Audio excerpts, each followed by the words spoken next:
no podemos dar las personas que tienen patología de preferencia.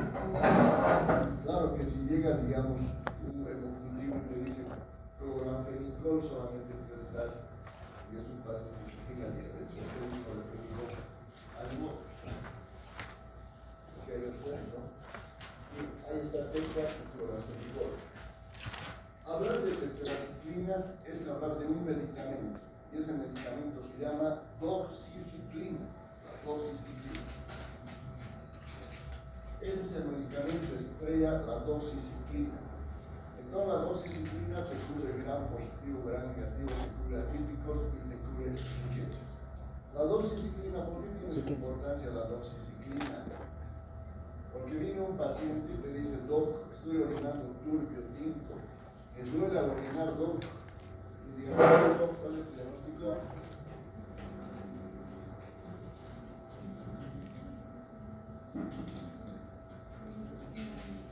Tienes una infección del tracto urinario, o que la de otra, una infección del tracto urinario.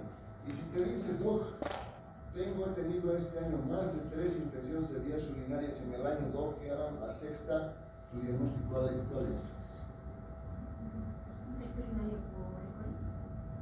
Infección del tracto urinario recurrente. Cuando uno tiene más de 3 al año, recurrente ya tiene, ya recurrente. Y mire, cuando hay una infección del tracto urinario común, el diagnóstico es Escherichia coli, es E. coli. Pero cuando uno tiene ictus recurrente, más de 3 veces en el año, el diagnóstico probable se llama clamidia trachomatis. Clamidia trachomatis. Viene una paciente que ha tenido 6 veces, doc, tenemos que investigar, señora, clamidia trachomatis, tenemos que investigar. ¿Y cuál es el medicamento de elección para la clamidia trachomatis? Se llama doxiciclina. Por ahí va la importancia. ¿Qué tiene que ver la clamidia trachomatis? ¿Por qué es tan importante la clamidia trachomatis? Porque es la causa de la EPI, de la enfermedad pélvica inflamatoria. Viene una señora y dice dolor en hipogastrio, me duele esto, me duele esta parte del ovario. Ah, señor, usted tiene enfermedad pélvica inflamatoria, tiene señora, le vamos a hacer una ecografía. Y si resulta que la ecografía te dice que sí, la etiología bacteriana de ese caso de la EPI se llama clamidia trachomatis. ¿Y el tratamiento cuál es? La doxiciclina. Y ahí parte la importancia. El cloramfenicol, ¿por qué es importante el cloramfenicol? Miren, el cloramfenicol es una droga maravillosa, porque agarra gran positivo, gran negativo, atípicos, y agarra una cosa importante, anaerobios.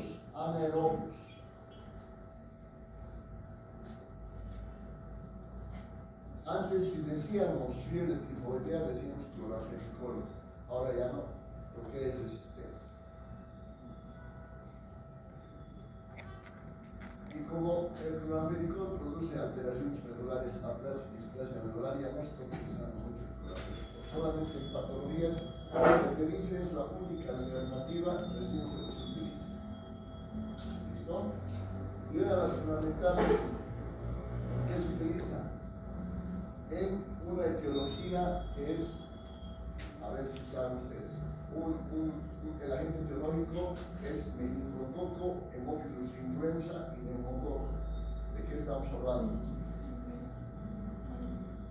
Meningococo es agente etiológico de esta patología, neumococo es agente etiológico de esta patología, Haemophilus influenza es agente etiológico de esta patología. ¿De qué estamos hablando? Meningococo, de modo que hablamos de infección del tracto urinario. ¿De qué estamos hablando? De meningitis. Meningitis. ¿Cuál es la etiología de la meningitis? Ya hemos repetido varias veces. Meningococo, Haemophilus influenza y neumococo. ¿Cuál es uno de los medicamentos de elección buenos? El cloramfenicol. Ahora nos hemos quedado con la mención solamente para eso, porque hay muchas resistencias. Yo he utilizado tanto el cloramfenicol que hay mucha resistencia a todo. Entonces ya sabemos a qué estamos entrando. Muy bien, ahí están las tetraciclinas, la acción corta, miren, acción corta dice clortetraciclina. Fue la primera en haber de las tetraciclinas en 1939. luego la oxitetraciclina y la tetraciclina. De estas, ¿cuál utilizamos actualmente? Casi ninguno utilizamos, solamente es por mencionarles. Porque usted se da tetraciclina a un paciente, 500 miligramos 3 veces al día, al tercer día viene la paciente y dice, me está haciendo un daño, tengo mucho ardor aquí y me arde aquí, una gastritis reumatosa de una esofaginitis de reflujo. Nadie tolera 7 días de tratamiento con la tetraciclina, así que es difícil utilizar. Solamente para mencionar decimos el clortetraciclina, oxitetraciclina. Y así larga, esa sí utilizamos, la aminociclina y la doxiciclina. Por eso hablar de tetraciclina es hablar de doxiciclina. Y ahí está, la doxiciclina. A ver, seguimos avanzando. Tetraciclinas naturales, ahí tenemos la clortetraciclina de la Streptomyces auropaciens, igualito la demeclociclina de la Streptomyces auropaciens y la oxitetraciclina. Lo utilizamos mucho porque produce mucha gastritis medicamentosa.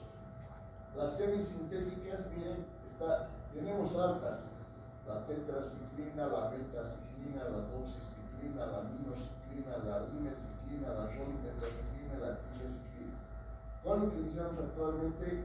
La doxiciclina, poco la tetraciclina, fundamentalmente doxiciclina. Y en algunos casos de resistencia utilizamos la tileciclina, especialmente para enterococo, la tileciclina.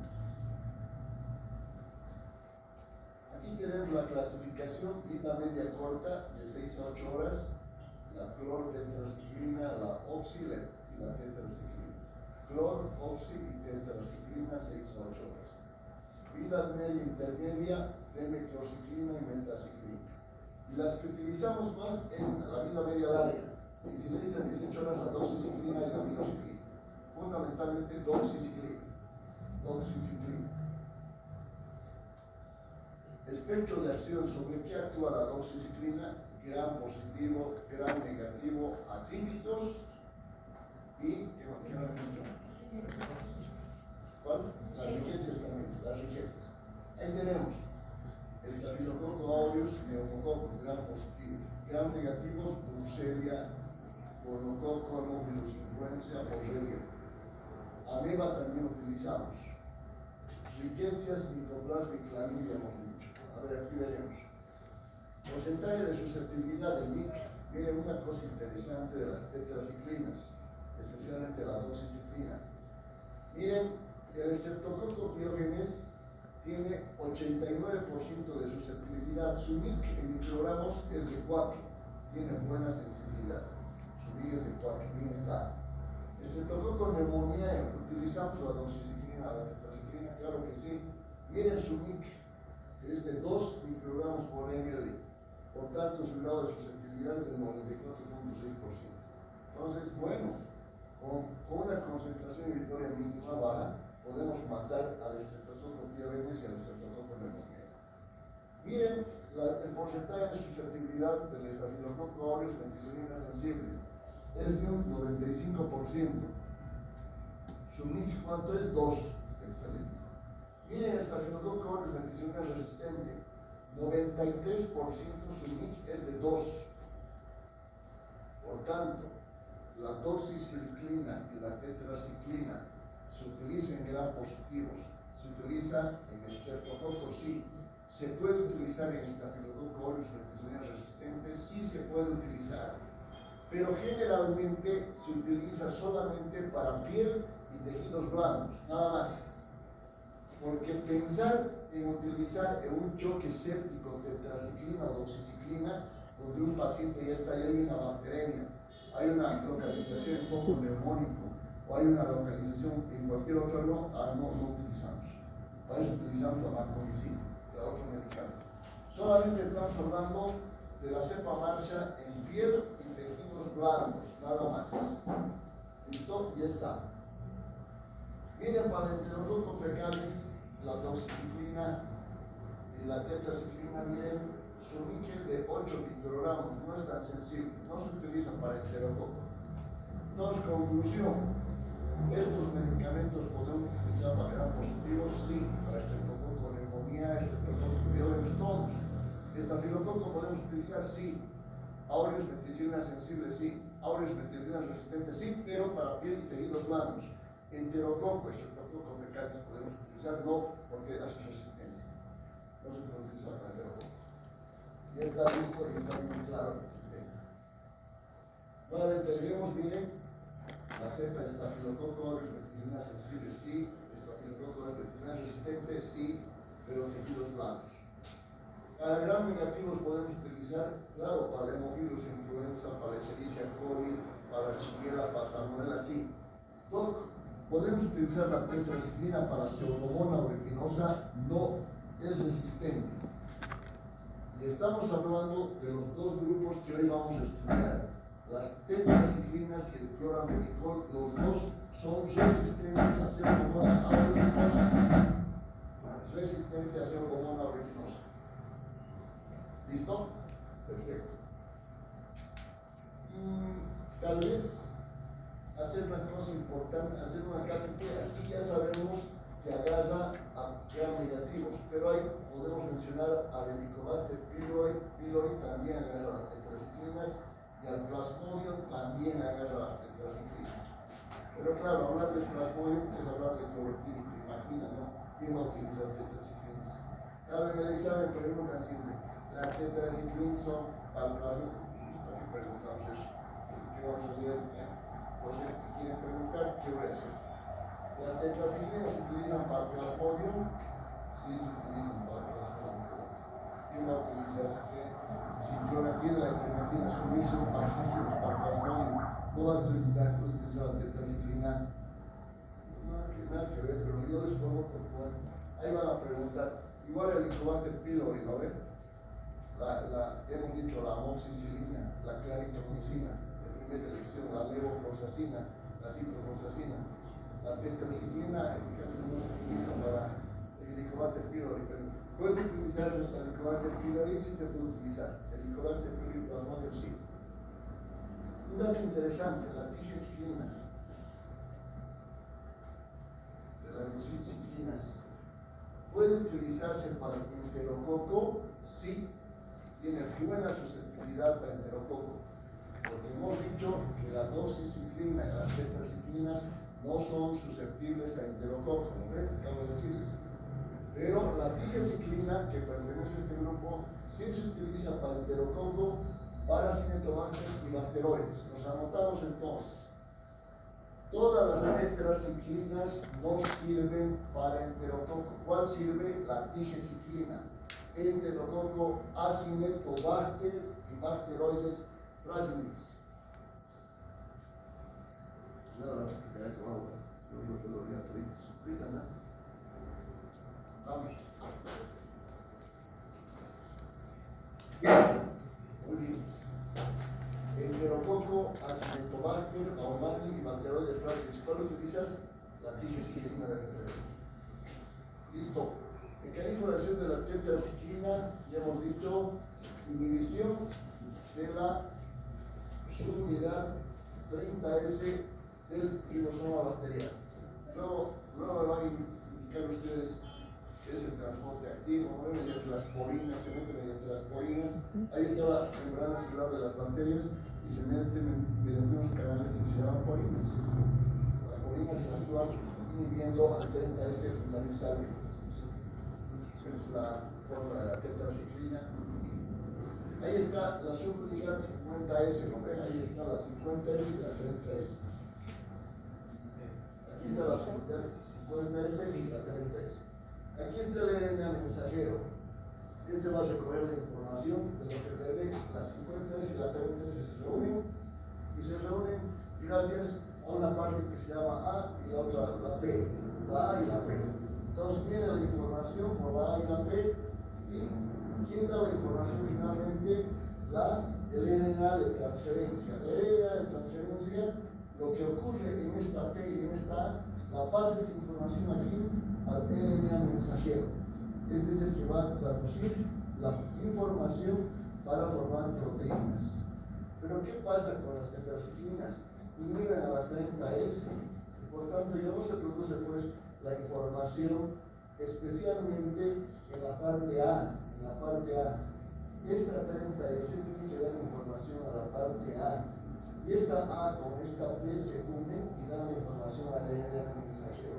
Pero como insinúe esto, ya no parte la información a la parte A, y por tanto, esta parte A y esta parte B dan la información gracias al RNA de transferencia. Este RNA de transferencia le da el informe al RNA mensajero y se forman las proteínas. Y como no hay 30S, ya no se produce ninguna información. Ya está.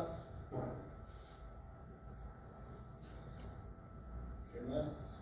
Lesiones adversas. Doxiciclina. Principalmente las reacciones adversas es que tú le das al paciente, se producen náuseas, vómitos y gastritis medicamentosa y eso también se les es lo fundamental. Es lo fundamental. Luego, claro que las tetraciclinas se producen quelación con el calcio, especialmente en menores de 5 años. Se quelan con el calcio, y la quelación se funden, por decir así, se produce la quelación. ¿Y qué pasa? Se produce disminución del crecimiento óseo. Imagínense darle a una embarazada, les cuento que las tetraciclinas son bien liposolubles y poco ionizadas, atraviesan todo, atraviesan la placenta, atraviesa el sistema nervioso central, aunque no esté inflamado las meninges, igualito atraviesa, todo atraviesa. Y entonces como atraviesa todo y la mujer está embarazada, imagínense, va a los huesitos del feto y produce quelación la tetraciclina con el calcio. Y entonces los huesos se deforman y se vuelven pequeñitos. Y hay alteración en el crecimiento óseo del bebé, así que grave. Eso es gravísimo. No podemos dar en embarazadas la doxiciclina, la tetraciclina, están contraindicados porque producen alteración del crecimiento óseo. Además, se pueden incrustar en los dientes y producen alteración en el color de los dientes, pero no nos interesa mucho, de acuerdo ya específicamente. El tema es, el problema es cuando se produce una alteración de la parte ósea del feto. Ese es el problema fundamental. Claro que las alteraciones del color de los dientes sí se producen por el tema estético, ¿no? Perfecto. Y además que no va a ser lógicamente el diente que es componente calcio totalmente, ya no es duro pues porque se queda con la tetraciclina, ya no tiene esa resistencia para poder fundir, lógico. Toxicidad hepática y toxicidad hepática con las tetraciclinas, sí, todo dependiendo de la dosificación, de cuánto dura el medicamento. Por eso generalmente la doxiciclina y la tetra tienes que dar 7 días de tratamiento, no puedes dar 14 días de tratamiento. Con los 7, chao, ahí se quedó. Porque puedes producir toxicidad hepática. La toxicidad hepática va en relación a la cantidad de medicamento. Toxicidad renal. ¿Se puede producir toxicidad renal con estos medicamentos? Sí se puede producir, excepto con un medicamento, porque ese medicamento se elimina por hígado. El metabolismo y la excreción se produce por hígado. Y ese medicamento se llama la doxiciclina. Entonces la doxiciclina.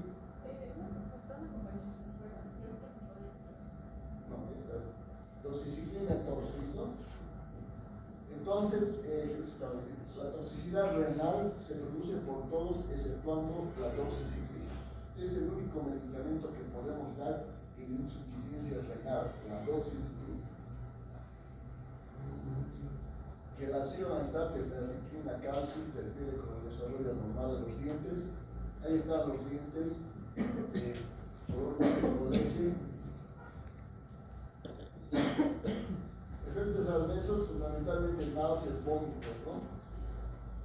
Puede dar anemia, estos medicamentos puede dar una trombocitopenia, puede dar en neonatos cuando tú tomas el medicamento, la mujer toma y le da de lactar, porque como es poco liposoluble y poco ionizado, pasa por el bebito. ¿Y qué le puede dar al bebito? Un síndrome de hipertensión endocranial en los neonatos.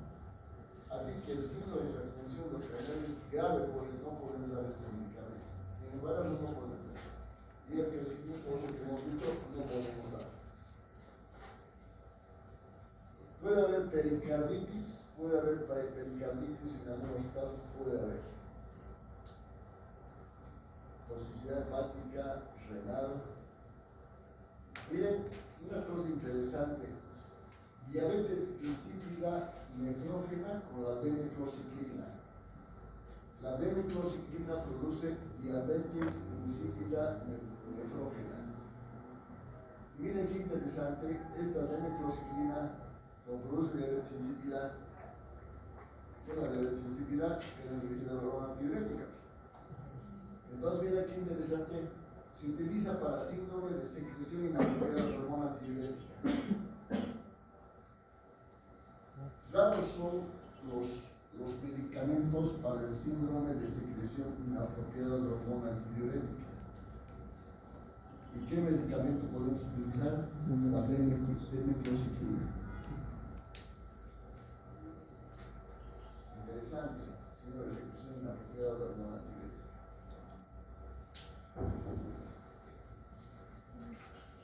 El síndrome de Fanconi. ¿Qué es el síndrome de Fanconi? Es la ingerir tetraciclinas caducadas. Síndrome de Fanconi.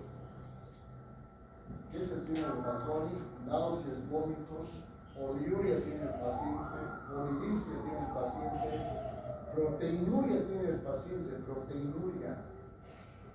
Lo malo de la proteinuria es que cuando se bota mucha proteína por orina, aquí se produce un desequilibrio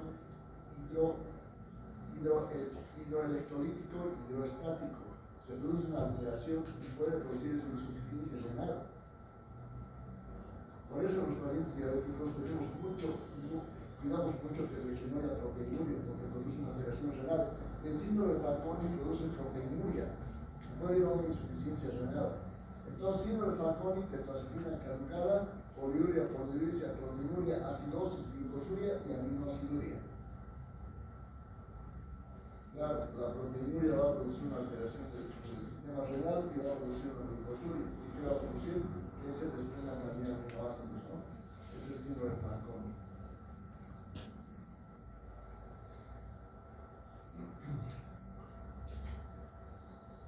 Un dato interesante es de la aminociclina. La aminociclina, mire, la aminociclina produce síndrome vestibular. Síndrome vestibular. La aminociclina produce una alteración en los cilios y te produce síndrome vestibular, mareos de cabeza, la aminociclina. Aminociclina. Estos medicamentos están contraindicados en insuficiencia renal, exceptuando la doxiciclina, porque se metaboliza en hígado y se elimina por bilis. Ahí estamos. Uso de las tetraciclinas, la doxiciclina. En el año 2005, por ahí, no sé, ha habido una, ¿qué les digo? Ha habido una epidemia de cólera. Cólera, mira, en La Paz hay cólera.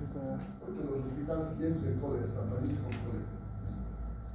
Y uno de los medicamentos que utilizábamos era la famosa doxiciclina. La doxiciclina para cólera. Ese es el cólera. ¿Qué es el cólera? El paciente tiene náuseas, vómitos y tiene diarrea más de 20 al día, 20, 30, 40 al día. Entonces, ¿qué hacíamos con los pacientes? Solución fisiológica, chorro. Les metían por 3 a 5 litros por día. ¿Y qué les dábamos? La doxiciclina. La doxiciclina. Claro, era un paciente con diarrea que tenga 20 deposiciones por día. ¿Cuál es más importante? ¿Dar la doxiciclina o darle solución fisiológica a chorro? Solución fisiológica tiene que dar, o si das doxiciclina y no das solución fisiológica, no se muere. Le tienes que dar solución fisiológica. ¿Cuánto le calculas? 100 ml por kilo peso se da. 100 ml por kilo peso. Una persona de 60 kilos, ¿cuánto recibiría? ¿Cuánto recibe una persona de 60 kilos? ¿Cuánto? 600. Con 600 se muere. 6 litros por día. 6 litros por día da, imagínense. Y le damos la doxiciclina. Cólera. Clamidia, hemos dicho. Paciente que viene con infección del tracto urinario recurrente. ¿Cuál es el diagnóstico? Clamidia trachomatis. ¿Qué vas a pedir? Le pides serología para clamidia, pues. Anotas serología para clamidia que se haga, sale positivo, le das ¿qué? Le das doxiciclina. Viene linfogranuloma venéreo. En el linfogranuloma venéreo, pocas son las patologías en que damos 20 días de tratamiento. Y una de esas pocas patologías se llama linfogranuloma venéreo. 21 días de tratamiento con la doxiciclina o con la tetraciclina. Largo tiempo, iba a resistir. Linfogranuloma venéreo, pero es una de las patologías. Riquecias, damos el tifo, la fiebre Q, damos. Hemos dicho que la NAC se produce, ¿por qué? Hemos dicho por dos grupos, ¿cuáles serán? Anaerobios, atípicos y estructuras normales. Y gram positivos, como se Atípicos y gram positivos, hemos dicho, ¿no? La doxiciclina, la tetraciclina te cubre gram positivos, te cubre atípicos por definición de cubre. La NAC está perfectamente cubierta, la NAC. Entonces, neumonía por micoplasma, claro que sí, vamos, la neumonía atípica. ¿Por qué se dice neumonía atípica? Neumonía atípica. La neumonía típica es producida por estreptococo, neumonía por estreptococo. El paciente le auscultamos, tiene estertores gravitanes, tiene fiebre el paciente, está tosiendo el paciente. Pero tomamos la placa radiográfica y en la placa radiográfica vemos una imagen triangular blanca, así. Este pulmón, aquí vemos una imagen triangular blanca con unos puntos negros, broncograma aéreo se llama eso. Eso es una neumonía típica. Es típico porque está triangular, como te dice en el libro, imagen triangular, y es de color blanco, vidrio esmerilado, ¿no ven? Con puntitos negros, broncograma aéreo, se ha quedado atrapado el aire. Entonces es una neumonía típica. ¿Cuál es una neumonía atípica? Cuando el paciente viene y dice, estoy tosiendo igual que el producto de neumonía, tengo fiebre de 89 grados, le escuchas estertores crepitantes igualito que el otro, pero entonces la placa radiográfica que hay una infiltración en todo el campo, así todito infiltrado está, puntitos blancos por todo lado, infiltración. Eso se llama neumonía atípica. Mira, es neumonía atípica. Entonces dices, puede ser micoplasma, clamidia, neumonía. Brucelosis. La brucelosis ya no se le llamó mucho porque antes se contagiaba, como ya saben, de la vaca, ¿no ven? Que agarraba, que entonces la leche, ¿no ven? Se tomaba sin hacer hervir, la brucelosis. Como ahora viene pasteurizada, ¿cómo va a haber brucelosis? ¿Ya no hay brucelosis? Bueno, antes era la brucelosis. Hemos dicho que el meningococo puede ser meningococo. E. coli, sí. Sífilis, gonorrea, sí puede utilizarse para sífilis y gonorrea, la tetra y la doxiciclina. Sífilis y gonorrea puede utilizarse. Pero para sífilis tenemos hartos betalactámicos. Para la gonorrea tenemos betalactámicos y tenemos ciprofloxacina. Por ejemplo, la ceftriaxona, les he dicho, una dosis de ceftriaxona de 1 gramito es suficiente para la gonorrea, un hito. Les he dicho, ¿no ven? La penicilina procánica se daba antes, ¿se acuerdan? Les he dicho, ¿no ven? O la mesatínica. De 1.200.000 cada día durante 3 días. Si el paciente se aportó más, salía mal. En cambio, ahora se da una ampolla de ceftriaxona o una dosis de ciprofloxacina y listo, se acabó la gonorrea esta. En casos de que haya, digamos, que no podamos ir a betalactámicos por una u otra razón, podemos utilizar estos medicamentos. Pero de preferencia betalactámicos. Y luego el día de hoy vamos a hablar de una droga maravillosa que ahora está entrando mucho en resistencia, que se llama cloranfenicol. El cloranfenicol se saca de las estreptomías Venezuela. Justamente en Venezuela se ha obtenido este producto de cloranfenicol.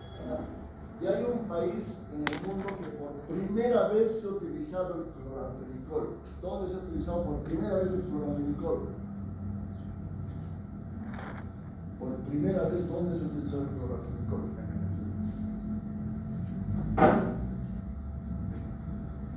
¿Dónde lo vamos a ver? ¿Dónde crees que se ha utilizado el cloranfenicol por primera vez en el mundo? Sí, creo que Venezuela es como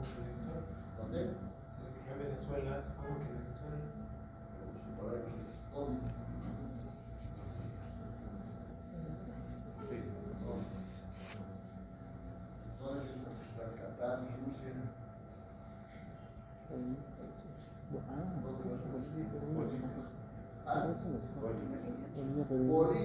Bolivia.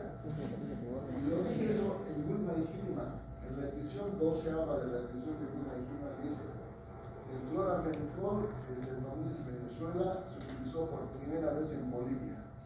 En Bolivia se utilizó el cloramfenicol, imagínense. El cloramfenicol es una droga regia. ¿Por qué? Porque te cubre gram positivos, te cubre gram negativos, te cubre atípicos y te cubre ¿qué? Anaerobios. Imagínate.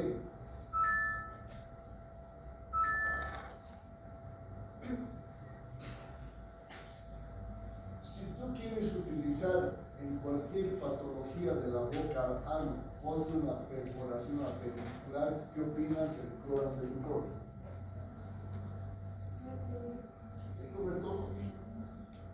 Te cubre gram positivos, te cubre gram negativos, bien te cubre gram negativos y te cubre también anaerobios. No hay donde perderse, es una droga electiva. Lo malo es que se ha utilizado mucho, se ha convertido muy resistente este medicamento, y lo malo es que en Europa han sacado el estudio del cloramfenicol y ha habido mucho paciente con displasia y aplasia medular. Ese es el problemita. Si ustedes me preguntan, ¿no ha habido en Bolivia o país latinoamericano estudio de aplasia y displasia medular respecto al cloramfenicol? No ha habido un estudio. No hay un estudio cierto así para decir. Es malo. En cambio, en Europa y en los Estados Unidos, esta droga del cloramfenicol se la ha descartado. Solamente se utiliza para una patología, se utiliza. Y esa patología se llama, es una patología que en etiología hemos dicho que es el meningococo, el hemófilus y el neumococo. ¿Qué patología es? ¿Qué patología es? ¿Qué patología es? La meningitis hemos dicho. La meningitis, ahí nos quedamos ahora. Ahora, si ustedes me preguntan, ¿Doc se puede utilizar para una otitis media? ¿Te cubre esto? Una NAC se puede utilizar, ¿no? Te cubre el cloramfenicol. Una neumonitis hospitalaria te cubre el cloramfenicol. Todo te cubre el cloramfenicol. Lo malo es que hay que mucha resistencia y produce aplasia y displasia medular. Ese es el problema. ¿Dónde actúa su unidad 50? Es en los ribosomas, igualito que el otro, en el RNA de transferencia, no permite, y este actúa sobre el sitio A y sobre el sitio B. Es un poco peor. Entonces, actúa sobre el sitio A y sobre el sitio B. Entonces, el RNA de transferencia no puede transferir la información al RNA mensajero, por ninguno de los dos. La tetraciclina solamente inhibía el sitio A, y por eso el RNA de transferencia no pasó la información al RNA mensajero. Este inhibe al A y al sitio B, así que no hay dónde que pase la información. Y por tanto, como inhibe al sitio A y al sitio B, se bloquea la peptidtransferasa. Y por eso no hay la transferencia de información al RNA mensajero. Clora extraído de Estreptomisis Venezuela. La forma es palmitato de cloramfenicol, estearato de cloramfenicol y succinato de cloramfenicol. Entonces, el cloramfenicol tiene forma de palmitato, esterato y de succinato. Palmitato, esterato y succinato. Bueno, si usted se va a comentar todo este tema, ahí está el clora. Hemofilus influenza es gram negativo. Meningococo gram negativo. Se puede dar para meningococo, claro. Gonococo puede dar cloramfenicol, sí. Salmonella typhi. Antes, hablar de salmonelosis era hablar de cloramfenicol. Antes, de unos 10 años atrás, te decían, tienes salmonelosis, clora, ya el tratamiento electivo. Ahora ya no, porque ahora ya es resistencia. Han pasado 10 años y ahora cloramfenicol, salmonella, ya utilizamos ceftriaxona, o podemos utilizar quinolones, así como es así. Así que así está la situación. Ahora ya, clora, lo que antes era pues ficha, era clora, salmonella. Todo el mundo en el hospital ya sabíamos. Salmonelos tiene clora, eso es. Así que ya no damos. anaerobios, miren, Clostridium bacteroides, te cubre todo. Creo que los Clostridium bacteroides son fundamentales. Miren, el Streptococcus pneumoniae te cubre, te cubre. Enterococo te cubre, enterococo. ¿Se acuerdan de la boca al ano? Hemos dicho que eran negativos, toditos te cubren. Anaerobios hemos dicho, toditos te cubren. Hemos dicho, hay un gran positivo de la boca al ano que produce patología. ¿Cuál es ese? ¿Ah? Gran positivo. Enterococo te cubre el clorafenicol, el enterococo te cubre. Así que no hay dónde perderse con este medicamento. Es un excelente medicamento. Miren, Klebsiella, excelente. Enterobacter, Serratia. Todo exceptuando una cosita, la Pseudomonas aeruginosa.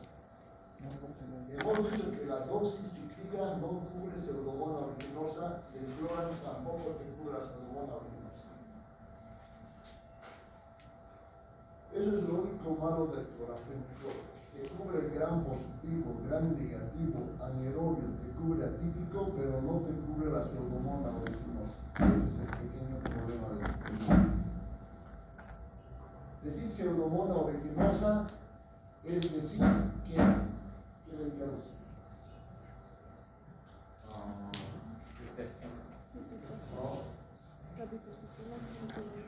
Fundamentalmente, ¿cuál? Si personas tengan el síntoma también, ¿cuál es fundamental?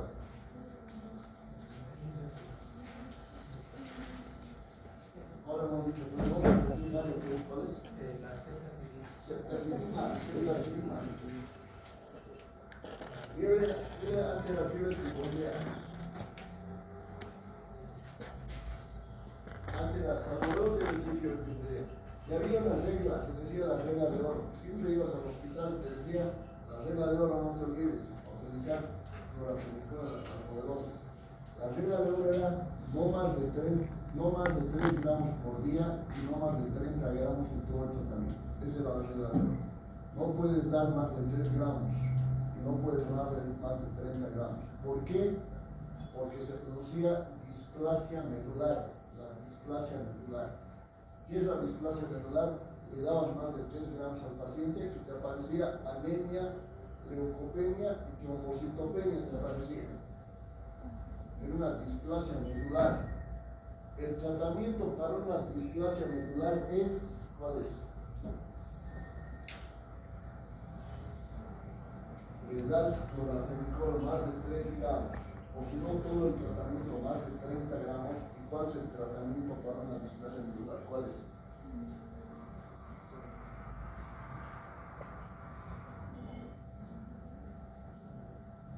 Si la regla de oro es más de 3 gramos, no es más de 3 gramos y más de 30 gramos, entonces ¿cuál es el tratamiento? No darle clorafenicol. Le quites el clorafenicol y se acabó el tratamiento. Es el tratamiento para la displasia medular. Y si se puede, le das sulfato ferroso. A los 2 días ya se revierte la leucopenia, la anemia y la trombocitopenia. Eso se llama displasia medular. El prefijo dis, alteración, displasia medular. En cambio, la aplasia medular es otra cosa. La aplasia medular está muy feliz. En Europa y los Estados Unidos les da mucha aplasia medular por su genotipo. ¿Qué es la aplasia medular? Voy donde el doctor y me dice, tiene usted fiebre tifoidea, tiene salmonelosis, le voy a dar clorafenicol. Ya no. Va a tomar usted 500 miligramos 3 veces al día, 1,5 gramos. No me estoy pasando de la regla de oro que es más de 3 gramos. Estoy dando 1,5 gramos, no, perfecto. Ya, 500 cada 8 horas. Tomo la primera tableta, necesito un poco más. Tomo la segunda tableta, estoy mal, me hace mal esa tableta. Me hace examen de sangre, de anemia, leucopenia y trombocitopenia. Y estoy fregado. Al tercer día me quita el medicamento y al séptimo día me hace un control y leucopenia, trombocitopenia y tengo anemia. ¿Cuál es el tratamiento para una aplasia medular?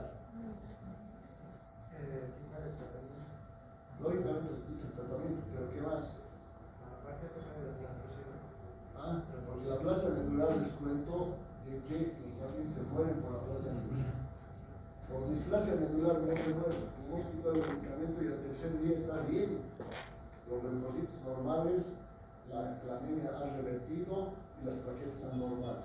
Este caso ha pasado 15 días y sigue mal, sigue profundizándose la anemia, la trombocitopenia. Imagínense que una leucopenia, el nuevo deprimido se vuelve paciente, está grave. Entonces, ¿qué hay que hacer? Trasplante de médula ósea es el tratamiento, imagínense. Para una aplasia medular es trasplante de médula ósea. Entonces, si encuentras a pacientes con aplasia medular en su población, más del 5%, ya no utilices ese medicamento. Por eso este medicamento en Europa y Estados Unidos está proscrito. Este medicamento solamente se utiliza cuando te llegan tus cultivos o tu líquido cefalorraquídeo y te dicen meningococo solamente susceptible a cloramidicol o neumococo solamente susceptible a cloramidicol. Utiliza.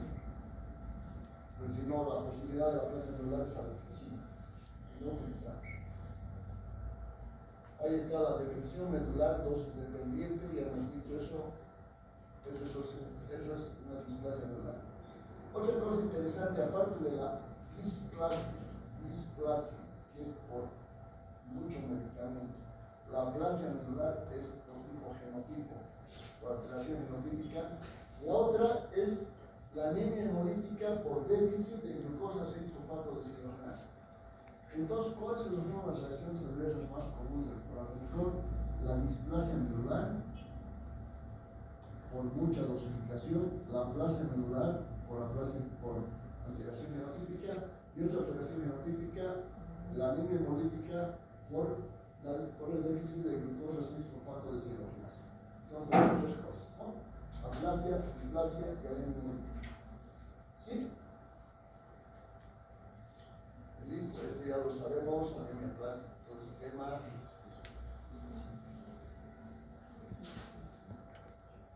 Sin embargo, está contraindicado en los medicamentos. Atraviesa la placenta y produce niveles séricos en el cordón umbilical del 30 al 100% de los niveles maternos. Así que el cloramidicol pasa nomás. Y el derecho puede producir displasia y aplasia medular, y puede producir en menores de 5 años. No podemos dar este medicamento, el cloramidicol, porque se produce el famoso síndrome del niño gris. En menores de 5 años no podemos dar porque se produce el síndrome del niño gris. ¿Por qué se llama síndrome del niño gris? Porque el chiquito se vuelve cianótico. Síndrome del niño gris. ¿Por qué se le da el síndrome del niño gris? Porque en el hígado normalmente tenemos una enzima que se llama la glucuroniltransferasa. ¿Se acuerdan? ¿Para qué servía la glucuroniltransferasa? Para unir el cloramfenicol al ácido glucurónico. ¿Para qué utilizamos el ácido glucurónico que se utiliza al cloramfenicol? Para que se pueda eliminar, pues. ¿Se acuerdan? Y para que se una el ácido glucurónico al cloramfenicol necesitamos una enzima que se llama la glucoroniltransferasa. Pero como el hígado no tiene, en menor de 5 años, no tiene buena cantidad de glucuroniltransferasa, por tanto no se elimina. El cloramfenicol se eleva los niveles plasmáticos. ¿Y dónde van los niveles plasmáticos elevados del cloramfenicol? Van al sistema nervioso central y al hígado. Produce hepatotoxicidad, produce insuficiencia hepática, ¿qué más produce? Insuficiencia respiratoria. El paciente se muere con insuficiencia hepática, insuficiencia respiratoria, por el déficit de glucuroniltransferasa. Muy bien, ya hemos terminado el tema. No sé si tiene alguna pregunta.